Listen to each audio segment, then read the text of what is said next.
श्री स्वामी समर्थ. बऱ्याच काळानंतर आता गुरु आणि शुक्र ग्रहाची युती होणारी आहे.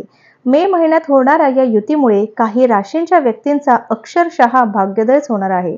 त्यांना धन, ऐश्वर्य, करिअर, प्रेम, पैसा, प्रमोशन अशा सर्वच बाबींमध्ये सुख अनुभवायला मिळणार आहे. तसंच मे महिन्यात गुरु आणि शुक्र ग्रह वृषभ राशीत एकत्र येतील आणि बऱ्याच काळानंतर हा योग जुळून आल्यामुळे या 3 राशींचं भाग्य नक्कीच उजळणार आहे. तर या भाग्यवान राशी कोणत्या आहेत याची आपण सविस्तरपणे माहिती जाणून घेणार आहोत. तर सर्वात प्रथम जी भाग्यवान राशी आहे ती आहे मेष रास. आपल्यासाठी गुरु आणि शुक्राची युती ही फलदायी ठरणारी आहे. विशेषतः आपल्या धनसंपत्ती आणि वाणीवर सकारात्मक प्रभाव पडणारा आहे. आपल्याला अचानक धनलाभ होण्याचीही शक्यता आहे.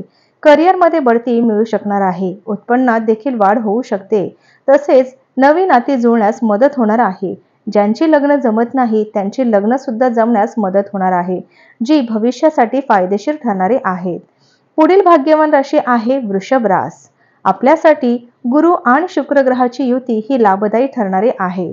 कारण आपल्या कुंडलीतील लग्नस्थानी ही युती होणारी आहे. त्यामुळे आपला आत्मविश्वास कायम वाढणार आहे. आपलं व्यक्तिमत्व आधीपेक्षा अधिक प्रखर होणार आहे. वैवाहिक आयुष्यात सुख येणार आहे. करिअरमध्ये प्रगती होणार आहे. विशेषतः मीडिया, मनोरंजन, मॉडेलिंग, लेखन, कला या क्षेत्राशी संबंधित असलेल्या व्यक्तींची विशेष करून प्रगती होणारी आहे. अविवाहितांना आता लग्नासाठी उत्तम स्थळ येण्याची शक्यता आहे. कुटुंबातील वाद मिटतील आणि घरामध्ये आनंदाचं वातावरण निर्माण होणार आहे. शेवटची भाग्यवान राशी आहे सिंह रास. आपल्यासाठी गुरु आणि शुक्राची युती ही शुभ ठरणारी आहे. कारण आपल्या कुंडलीच्या कर्मस्थानी ही युती निर्माण होते. त्यामुळे आपल्याला करिअर आणि कामकाजावर सकारात्मक प्रभाव पडणारा आहे. त्याचबरोबर आपली प्रगती देखील होणारी आहे.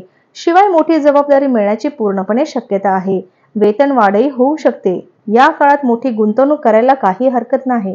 या काळात वडिलांसोबत चांगले संबंध तुमचे निर्माण होतील.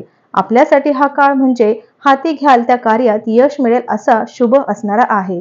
तर या होत्या या भाग्यवान राशी आणि मे महिन्याच्या सुरुवातीपासूनच या राशींच्या लोकांचं भाग्य खरंच उजळणार आहे. चला तर मग भेटूया पुन्हाच अशा नवनवीन राशींच्या माहितींसोबत. तोपर्यंत श्री गुरुदेव दत्त, श्री स्वामी समर्थ महाराज की जय.